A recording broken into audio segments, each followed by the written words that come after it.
Hello, and welcome to our lectionary reading for today. The passage I'll be reading this morning comes from Job 38, verses 12 through 21. But before I begin, I would like to share a little bit of context to this passage, because I think it will make it a little easier to follow.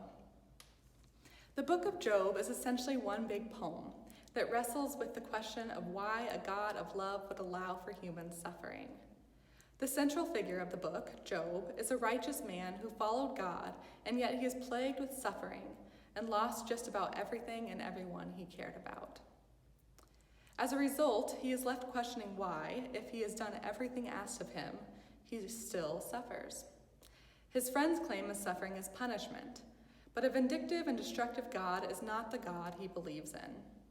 Yet Job is still angered, and understandably so, and he begins to question why God works in the way that God does. Job points out that he is not the only one who has experienced injustice, but so too has society around him. He watched as oppression and greed take place all around him without any repercussions from God. He doesn't understand why. It simply is not fair, and he demands an answer. Our verses for today, which I will read now, are part of God's response. The verses come from Job 38, verses 12 through 21.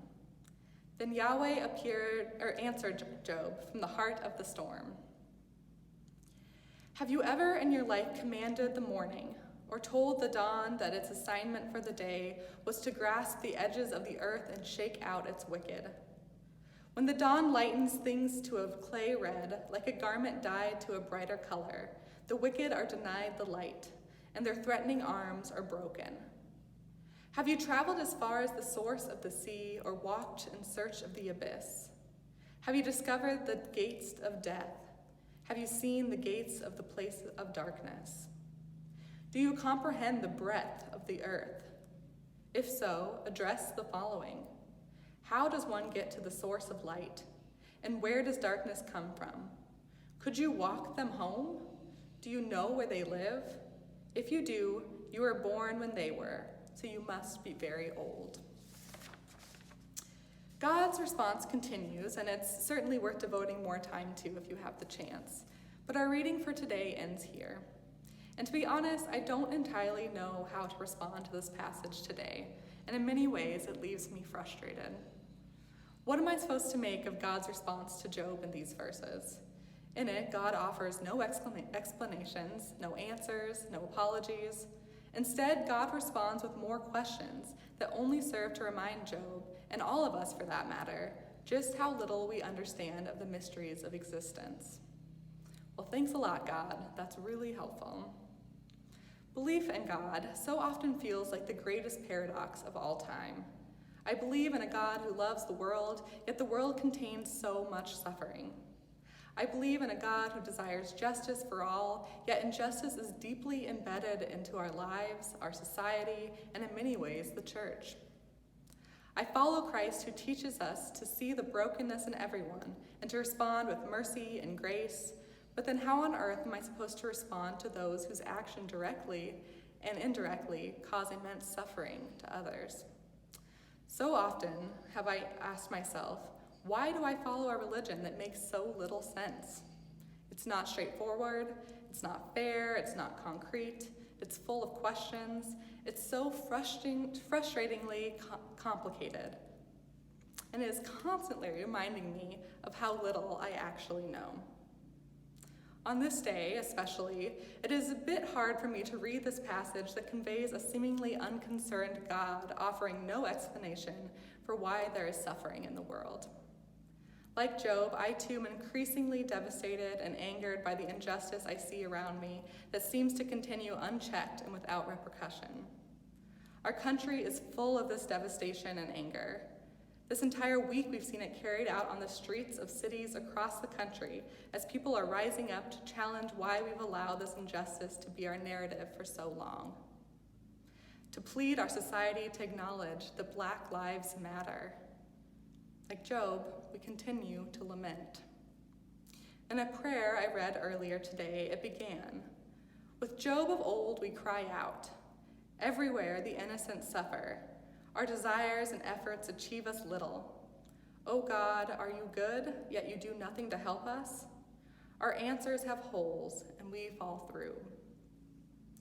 Where is God's response in this? Do I simply listen to the passage from Job 38 and accept the fact that because I am not God, I will never fully understand? Maybe so, but that doesn't help me in my discernment of how to act right here and now.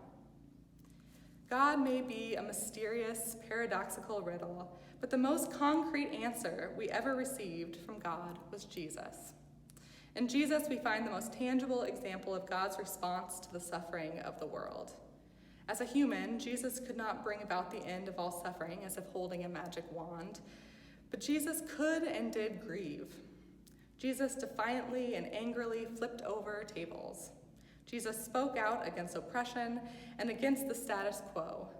Jesus listened. Jesus lovingly, though firmly, chided his disciples in their ignorance. Jesus taught and Jesus loved. There may be a lot that I don't understand, but I do understand that following the example of Christ is the most important answer of all. As to why suffering exists in the first place, that is a question I think we will all have to continue to dwell on, because like it or not, we are all part of the answer. And as I close out, I'd like to share one last prayer with you all as an acknowledgement of the pain and grief being felt across the country this day. This prayer comes from a service that was written in 2015, but I think it's very relevant today as well. So please join me in prayer.